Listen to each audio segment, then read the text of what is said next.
I feel like this is a common question we get, and this is a real Jordan question, but what are some more of the big changes that you've seen on Instagram? I guess what are, for someone who wants to grow their audience, who's in the fitness space or an online fitness coach, what are some of the biggest mistakes that you're seeing? What should people be doing differently? You know, it's really interesting. So this is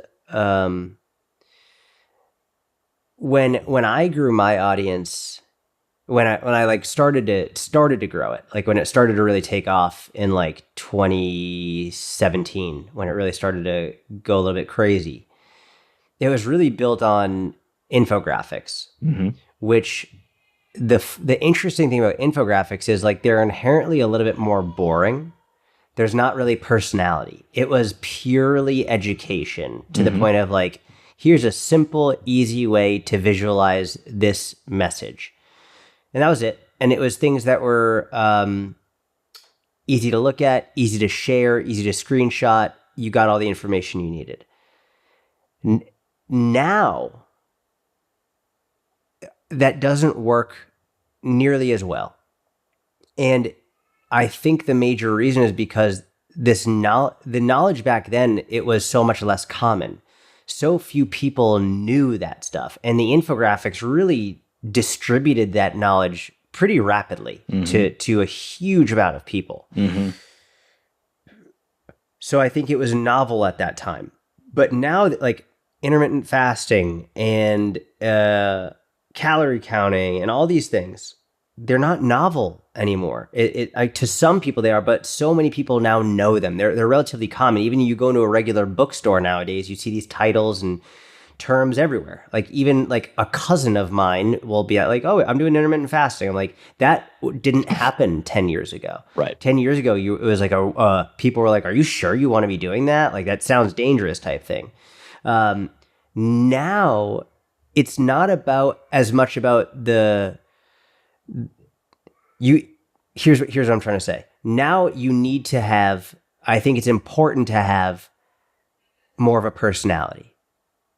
I think your own personality needs to shine through, because if it is a little bit more bland, if it is a little bit more, if it's just information based without any personality to come with it, it becomes very difficult to connect with you.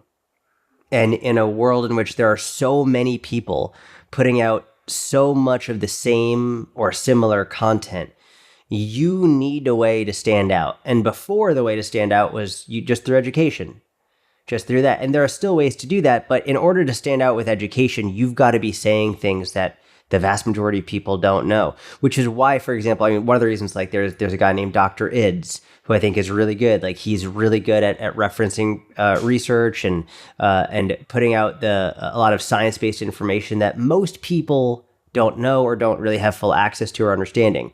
Lane Norton is another example, although Lane is also a little bit more, he has a good personality with it too, but also like Lane, Dr. Ids, there are some food scientists out there who have access to very high level knowledge that the vast majority of us don't. And so I think that's what allows them to stand out. But for most of us who are putting out stuff for the everyday individual, you don't need to be putting out that level of scientific research-based content, but you do need to have some level of personality. You do need to give them a reason to want to stay, which is you.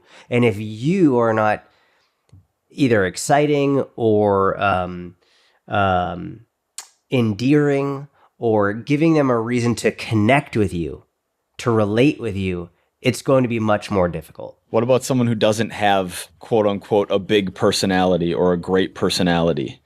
I don't think you need like a big one. I think the ultimate thing to do is just be like very, very honest. So let's say, for example, you don't have a big personality or like a quote unquote great personality. Let's say you're monotone and you're just like, yeah, da, da. Like I would lean into that and I would literally say to the camera, people say I'm monotone. I am. And like you could make it funny just by leaning into it. Don't avoid it. Don't try and hide it. Don't pretend you're not who you are. Be even more of who you are. Be the most you that you can possibly be and just be open and discuss it. because the more you can discuss it, and you know who does this really well actually is Ben Bruno. Oh, I was going to get that. I was going to get that wrong. Who are you going to say? I was going to say Sean Casey. Sean Casey is, I think, probably even a better example. They're both actually really good, but Sean Casey is an amazing example of that. Monotone, looks right in the camera. He's not like doing a big personality. He's just like, he just bluntly, plainly says it without changes in facial expression. That's it. So I think but he leans into it. Like that's what he does. Yeah. So yeah, I think that's exactly right. You don't need a big personality. I just think you need to be honest about what your personality is. And I think issues arise when you get embarrassed or shy and you try and hide it, because then it looks even worse. Mm-hmm.